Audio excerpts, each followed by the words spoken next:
Hello दोस्तों, मैं अंकित मिश्रा एक बार फिर से आप सभी लोगों का स्वागत करता हूं अपने लेटेस्ट वीडियो में। दोस्तों हम लोग पढ़ रहे हैं सिंधु घाटी की सभ्यता और आज की वीडियो में हम लोग देखेंगे दोस्तों सिंधु घाटी सभ्यता का अंत कैसे हुआ। दोस्तों आपको पता होगा कि 4,500 साल पहले लोग रहा करते थे, एक सभ्यता विकसित थी जिसका नाम था सिंधु घाटी सभ्यता, और कैसे जो है वो विलुप्त हो गई। कुछ लोग कहते हैं दोस्तों बाढ़ आ गई थी, कुछ लोग कहते हैं कि जलवायु परिवर्तन हुआ था, और कुछ लोगों का कहना है, कुछ इतिहासकार का, कि जो है आर्यों का आक्रमण हुआ था। आखिर क्या हुआ था वो सारी चीज़ हम डिस्कस करेंगे दोस्तों। उसके पहले मैं सिंधु घाटी सभ्यता आपको पढ़ा रहा हूँ। आज का जो है सिंधु घाटी सभ्यता का लेक्चर नंबर जो है 4 है। इसके पहले हमने 3 वीडियो डाल रखा है सिंधु घाटी सभ्यता में, और सिंधु घाटी सभ्यता में हम लोग क्या क्या पढ़ चुके हैं दोस्तों, इसको एक बार रिवाइज करूंगा। और कुछ पॉइंट्स जो है दोस्तों और बचे हुए हैं सिंधु घाटी सभ्यता में, उसको मैं पढ़ाऊंगा। देन मैं इसकी स्टोरी बताऊंगा दोस्तों कि सिंधु घाटी सभ्यता आखिर समाप्त कैसे हुई और सिंधु घाटी सभ्यता विलुप्त कैसे हुई। ठीक है दोस्तों, तो चलिए हम लोग रिवाइज कर लेते हैं। हम लोग पढ़ रहे हैं दोस्तों सिंधु घाटी सभ्यता, और सिंधु घाटी सभ्यता में हमने जो है पहले सामान्य जानकारी पढ़ा, यानी कि हमने देखा कि यहाँ पे कांस्य धातु का प्रयोग होता है तो कांस्य युगिन कहते हैं। और उसके बाद दोस्तों हमने देखा कि यहाँ पे कुछ 6 बड़े महानगर हुआ करते थे, उनके नगर के नाम देखा। उसकी खोजकर्ता नाम कैसे पड़ा, कैसे सिंधु घाटी सभ्यता नाम पड़ा, कैसे जो है इसका नाम एक मेलुहा है वो कैसे पड़ा, यानी कि सारी डिटेल हम जो है पीछे की वीडियो में पढ़ रख चुके हैं दोस्तों। अगर वो वीडियो आपने नहीं देखा है तो डिस्क्रिप्शन बॉक्स में अभी लिंक है, जाइए। और लूसेंट जीके की जो है पूरी प्लेलिस्ट में लेके चल रहा हूँ दोस्तों, टारगेट लेके चल रहा हूँ, तो लूसेंट जीके की एक एक वीडियो को देखते आइए। और आज हम लोग सिंधु घाटी सभ्यता को खत्म कर देंगे। उसमें जो नेक्स्ट पॉइंट था दोस्तों वो था ट्रांसपोर्टेशन, यातायात, यानी कि उस समय के लोग दोस्तों कैसे लोग यात्राएं करते थे, कैसे जैसे व्यापार आप पढ़ेंगे आगे चल के, तो व्यापार करते थे तो कैसे करते थे, उनके पास कोई साधन हुआ करता था, उनके पास कोई गाड़ी घोड़ा हुआ करता था, क्या हुआ करता था, सारी जो है हम जानकारी पढ़ते हैं। तो सबसे पहले दोस्तों यहाँ पे 2 तरह के जो है यातायात साधन मिलेंगे। तो सबसे पहला साधन था दोस्तों कि भूमि पे, यानी कि लैंड पे वो लोग संसाधन करते थे, और दूसरा जो है जल पे भी जो है उन्होंने संसाधन किया है। ठीक है, तो जो भूमि पे संसाधन करते थे, यानी कि जो रास्ते पे चलते थे, वो किससे चलते थे, बैलगाड़ी और भैंस गाड़ी। मतलब उस समय कोई फरारी और कोई जो है लैम्बोर्गिनी नहीं होती थी, उस समय कोई भी BMW नहीं होता था, कोई फॉर्च्यूनर नहीं होता था दोस्तों। उस समय क्या होता था, बैलगाड़ी व जो है भैंस गाड़ी जो है हुआ करती थी। मतलब इतना जो है नहीं विकसित थी, लेकिन फिर भी देखा जाए तो 4,500 साल पहले लोग जो है पहिए का आविष्कार नहीं हुआ, बैलगाड़ी और भैंस गाड़ी से चल रहे हैं दोस्तों। तो इसका मतलब वो लोग बहुत ही ज़्यादा जो है विकसित हो चुके थे। ठीक है, 4,500 साल पहले की बात है ये। तो आपसे पूछा जाएगा कि ट्रांसपोर्टेशन का जो भूमि का माध्यम था, जो लोग लैंड पे जो है चलते थे, किसके माध्यम से चलते थे दोस्तों, तो बैलगाड़ी, बुलक एंड बुफेलो कार्ट से जो है चलते थे। ठीक है, उसके बाद जल में भी ये लोग परिवहन किया करते थे। जैसे ये तो भूमि परिवहन होगा जल में परिवहन कैसे करते थे दोस्तों, नाव हुआ करती थी, बहुत बड़े बड़े जहाज हुआ करते थे। सोचिए दोस्तों 4,500 साल पहले भी लोग इतना विकसित थे कि जहाज भी जो है खोज लिए थे, तो जहाज भी हुआ करते थे। तो कैसे पता चला है दोस्तों कि जहाज हुआ करते था, तो लोथल और सूतकोटदा एक जगह है जहां पे जो है बंदरगाह के साक्ष्य मिले हैं, पोर्ट के साक्ष्य मिले हैं। ऐसा माना जाता है कि उस समय जो है जो भी जहाज होती हैं वो पोर्ट यानी कि बंदरगाह पे आके रुकती हैं। तो बंदरगाह जो है कहाँ पाए गए हैं दोस्तों, लोथल, और लोथल कहाँ पड़ता है, गुजरात में। ठीक है, गुजरात में लोथल पड़ता है। लोथल और सूतकोटदा में जो है बंदरगाह के जो है क्या मिले हैं दोस्तों, पोर्ट के साक्ष्य मिले हैं। तो हमें ये पता चला यहाँ से कि उस समय के लोग यातायात कैसे करते थे, लोग परिवहन कैसे करते थे, 2 तरह से, भूमि परिवहन और जल परिवहन। ये एरोप्लेन वाला नहीं था, मतलब एयर परिवहन नहीं था। ठीक है, हवा वाला परिवहन नहीं था, बस 2 ही तरह के परिवहन थे। एक तो भूमि परिवहन बैलगाड़ी और भैंस गाड़ी से करते थे, और बड़े बड़े जहाज़ों से करते थे, जिसमें साक्ष्य मिले हैं बंदरगाह के लोथल और सूतकोटदा में। ठीक है, वहाँ का समाज कैसा था दोस्तों, मात्र सत्तात्मक था। कैसा समाज था दोस्तों, मात्र सत्तात्मक था। दोस्तों 2 वर्ड आपको मिलेंगे, एक तो मात्र सत्तात्मक और एक होता है पितृ सत्तात्मक। एक क्या होता है दोस्तों, पितृ सत्तात्मक। तो इन दोनों वर्ड को समझिएगा। मात्र सत्तात्मक वो होता है दोस्तों जिसमें निर्णय लेने की क्षमता महिलाओं को ज़्यादा होती है। यानी कि कोई भी काम है तो निर्णय जो है सबसे ज़्यादा भूमिका कौन निभाए, अगर महिला निभा रही है, जो है स्त्री निभा रही है, तो उसको हम बोलेंगे मातृ सत्तात्मक समाज। ठीक है। और उसी तरह से अगर पितृ सत्तात्मक समाज रहेगा तो वहाँ पे पुरुषों की जो है ज़्यादा सुनी जाएगी। जितनी भी बात होगा, जितना भी निर्णय लेने का जो होगा, पंचायत वगैरह जो होता है वो पुरुषों क्या होता है। तो अभी जो है हमारी पितृत्मक समाज ही चल रहा है एक तरह से। लेकिन सोचिए 4500 साल पहले कोई भेदभाव नहीं था, स्त्रियों की लोग पूजा करते थे और ऐसा माना भी जाता है दोस्तों, बहुत सारी मूर्तियां मिली हैं वहां से जो कि स्त्रियों की मिली है। तो उससे पता चलता है, बाकी कैसे पता चला होगा कि मात्र सत्तात्मक समाज है, तो बहुत सारी मूर्तियां मिली हैं जो है देवी लोगों का, स्त्री लोगों का। तो उससे ये पता चलता है कि जो निर्णय लेने की जो सबसे ज़्यादा प्रभावी लोग थे वो कौन थे, स्त्री लोग थे। इसीलिए हम मात्र सत्तात्मक समाज जो है बोलते हैं। तो उनकी गिरी हुई स्थिति नहीं बताई गई थी, यानी कि कोई भेदभाव नहीं था, सबसे ज़्यादा सम्मान और रिस्पेक्ट किसको दिया जाता था, महिलाओं को दिया जाता था। तो इसीलिए मात्र सत्तात्मक समाज बोलते हैं। ठीक है।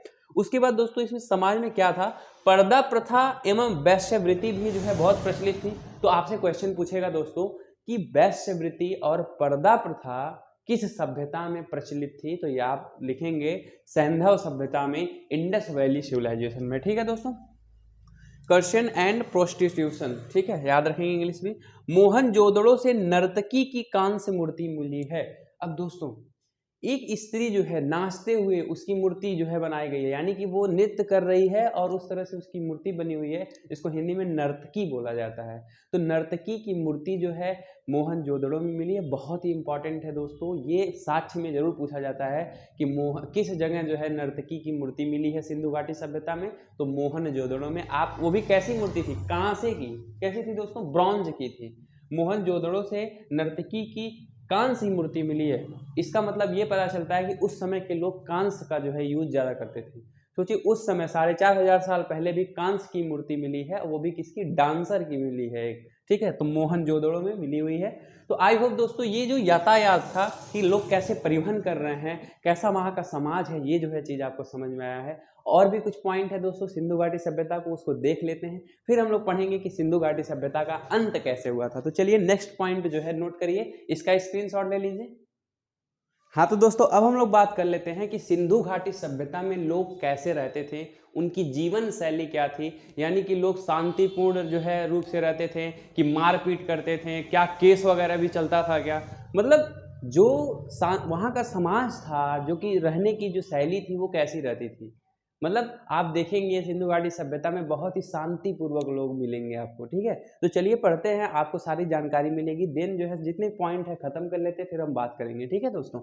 चलिए जीवन शैली, लाइफ स्टाइल। तो लोथल और चनहुदड़ो में मन के कारखाने मिले हैं दोस्तों। मन के कारखाने वो होता है, जैसे आपको पता होगा कि आज भी हमारे समाज में जो औरतें होती हैं उनको श्रृंगार करना, या फिर जो है पहले के लोग जो है बहुत ज़्यादा, आपको पता होगा कि जो है कान में भी बाली होती थी, जो है गले में हार होता था। मतलब पहले भी वहाँ, मतलब 4-4.5 साल पहले भी लोग जो है श्रृंगार जो है किया करते थे। तो लोथल और चनहुदड़ो में जो है मन के कारखाने मिले हैं, यानी कि श्रृंगार करने की जो फैक्ट्री मिली है। ठीक है। बीडेड फैक्ट्री मिली हुई है, तो ये आप जो है मेंशन करेंगे, ध्यान रखेंगे आप। ठीक है। तलवार के कोई साक्ष्य नहीं मिले हैं दोस्तों। आप ये चीज गौर करिएगा कि जब भी खुदाई हुई सिंधु घाटी सभ्यता की, तो कोई भी हमें तलवार नहीं मिला, कोई भी हमें हथियार नहीं मिला है। हथियार मतलब कि इससे ये पता चलता है कि वो उस समय के लोग जो है वो कोई भी जो है मतलब मारपीट, लड़ाई झगड़ा नहीं करते थे, ज़्यादा किसी को परेशान नहीं करते थे, एक दूसरे में मिलजुल के खुश होकर के जो है रहा करते थे। और ये धीरे धीरे जो है सभ्यता क्या हो रही थी, विकसित हो रही थी। ठीक है। 4500 साल पहले ये सभ्यता बहुत ही ज़्यादा विकसित हो चुकी थी, लोग बहुत खुशहाल थे, शांतिपूर्वक रहते थे। लेकिन दोस्तों अचानक पता नहीं क्या होता है, अब जो भी होगा मैं अभी बताऊंगा कि अचानक क्या होता है कि पूरी जो है सभ्यता ही जो है नष्ट हो जाती है। उसके बाद से कोई एविडेंस ही नहीं मिलते हैं, उसके बाद कुछ पता ही नहीं चलता है कि कैसे जो है विलुप्त हुई है। ठीक है। तो सारी जानकारी हम लेंगे, पहले हम देखते हैं कैसे कैसे लोग रह रहे हैं, कितना खुश हैं। तो तलवार का कोई साक्ष्य नहीं मिला है दोस्तों। इससे ये पता चलता है हमें कि वहाँ के जो लोग थे वो बहुत ही शांतिपूर्ण, जो है वहाँ का समाज जो था वो बहुत ही क्या था, शांतिपूर्ण समाज था। ठीक है। तो no evidence of any sword. तो ये जो वहाँ की सोसाइटी थी that is called peaceful society, यानी कि पीसफुल जो है समाज कहलाता था। ठीक है, डिजाइन वाले काले रंग के बर्तन मिले हैं, ब्लैक पेंटेड यूटेंसिल्स, यानी कि जो बर्तन मिले हुए हैं वो काले रंग के डिजाइन के। आपको पता होगा कि पहले के जमाने में लोग गांव में जो है बर्तन जो होता था मिट्टी का उसमें कालिक पोत देते थे। कहा जाता था कि अगर काला बर्तन है तो उसमें पानी जो है ज़्यादा देर तक ठंडा रहता है। तो ऐसी कुछ जो है प्रथा वहाँ पे भी थी कि जो है ज़्यादा से ज़्यादा काले रंग के जो है डिजाइन वाले बर्तन मिले हैं। ठीक है, वो बहुत ही सुंदर लगते हैं देखने में भी। ठीक है, अच्छा, मिठास के लिए, यानी कि जैसे मीठे के लिए वो क्या यूज करते थे दोस्तों, शहद का यूज करते थे, हनी का यूज करते थे। अब ये सब लाइफ स्टाइल है उनकी, वो लोग क्या खा रहे हैं, क्या पी रहे हैं, कैसे रह रहे हैं दोस्तों। ठीक है, तो शांतिपूर्ण समाज था, तो कोई केस उसका तो लोचा है नहीं कि पुलिस आएगी ये होगा, कुछ नहीं है, सब लोग खुशहाल थे, कोई किसी से लड़ाई झगड़ा नहीं करता था। मिठाई के लिए वे जो है शहद का प्रयोग करते थे, यूज ऑफ हनी का यूज करते थे। सूती और ऊनी वस्त्र का उपयोग करते थे दोस्तों, जो कपड़े पहनते थे वो सूती और वस्त्र का उपयोग करते थे। ठीक है, तो आई होप ये लाइफ स्टाइल भी आपको समझ में आ गई होगी दोस्तों। एक पॉइंट और बचा है, उसको भी जो है मैं डिस्कस कर लेता हूँ, वो है व्यापार, यानी कि लोग व्यापार कैसे करते थे। लोग व्यापार जो है उस जो है एक जगह से दूसरी जगह, जैसे आपको पता होगा कि उसी समय मेसोपोटामिया सभ्यता थी, मिस्र की सभ्यता थी, यानी कि जो भी पॉइंट है व्यापार से रिलेटेड मैं लिख देता हूँ, इसका एक बार स्क्रीनशॉट ले लीजिए, उसके बाद जो है हम लोग देखते हैं।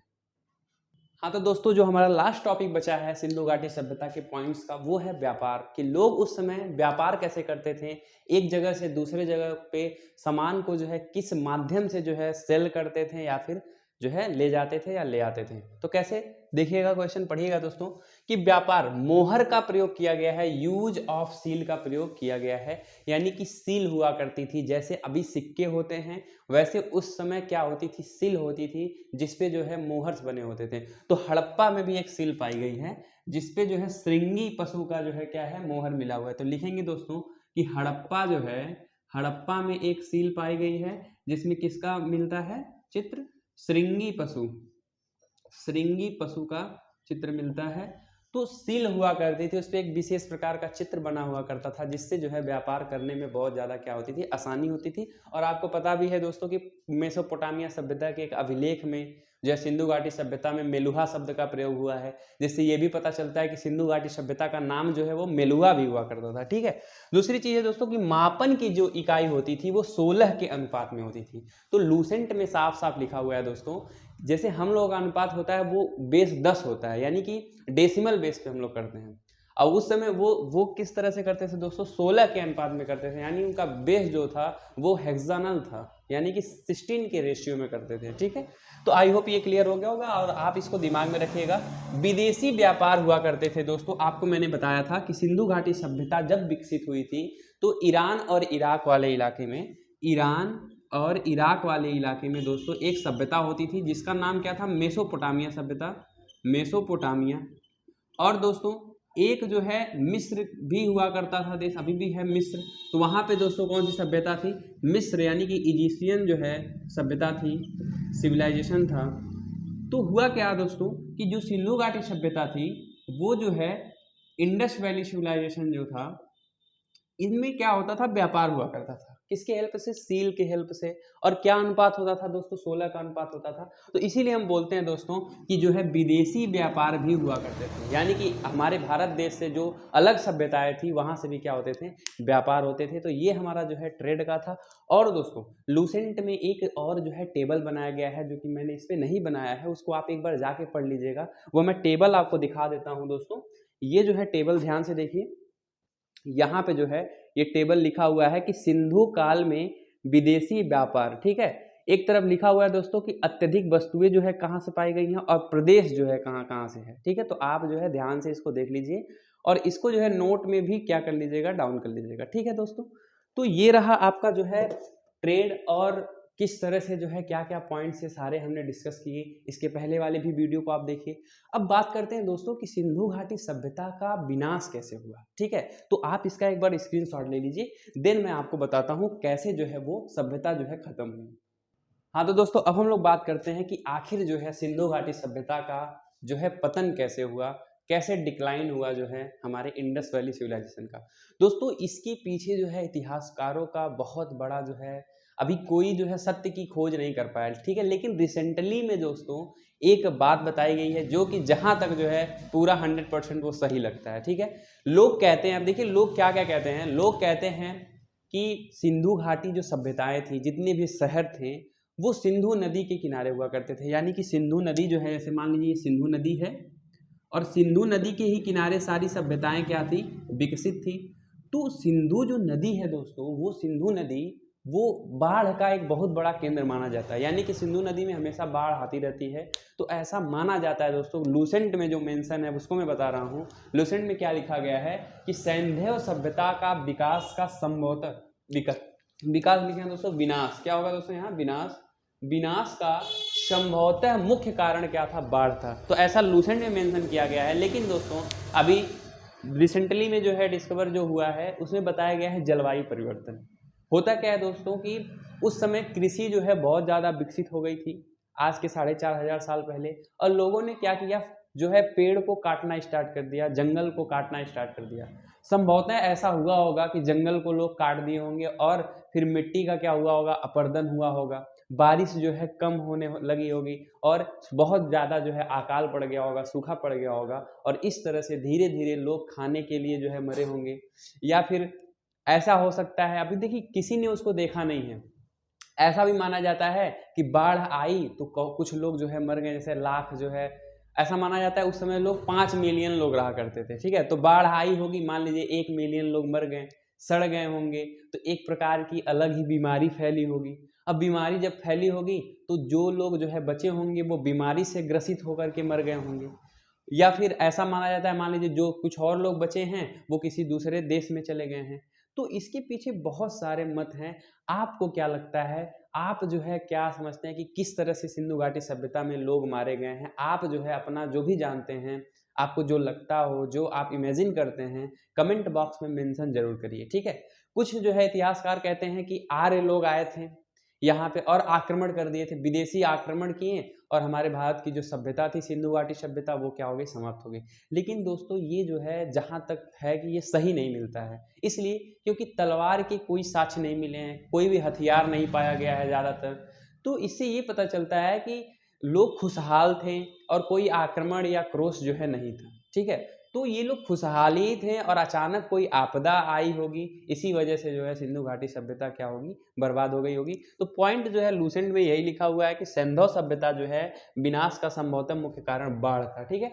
और दोस्तों नोट करके आप लिखिएगा कि नोट में जो है एक और चीज़ है मेंशन, जो कि मैंने नहीं लिखवाया है, तो लिखेंगे उसको भी दोस्तों, कि आग में जो पकी हुई ईंट होती है, आग में पकी हुई ईंट को क्या बोलते हैं दोस्तों, उसको बोलते हैं टेराकोटा। पकी हुई ईंट को क्या बोलते हैं, टेराकोटा बोलते हैं। तो ये भी आप दोस्तों याद रखिएगा, ये हमने नहीं पढ़ाया, ये छूट गया है, ठीक है। तो ये चीज़ें थी, पूरा सिंधु घाटी सभ्यता हमने खत्म किया। लूसेंट में एक एक टॉपिक को पूरा रेफरेंस के साथ हम लोग लेके चल रहे हैं। और सिंधु घाटी सभ्यता कैसे विनाश हुआ, आपके मन में जो भी कारण चल रहा है उसको कमेंट बॉक्स में मेंशन करके जरूर बताइए, ठीक है दोस्तों।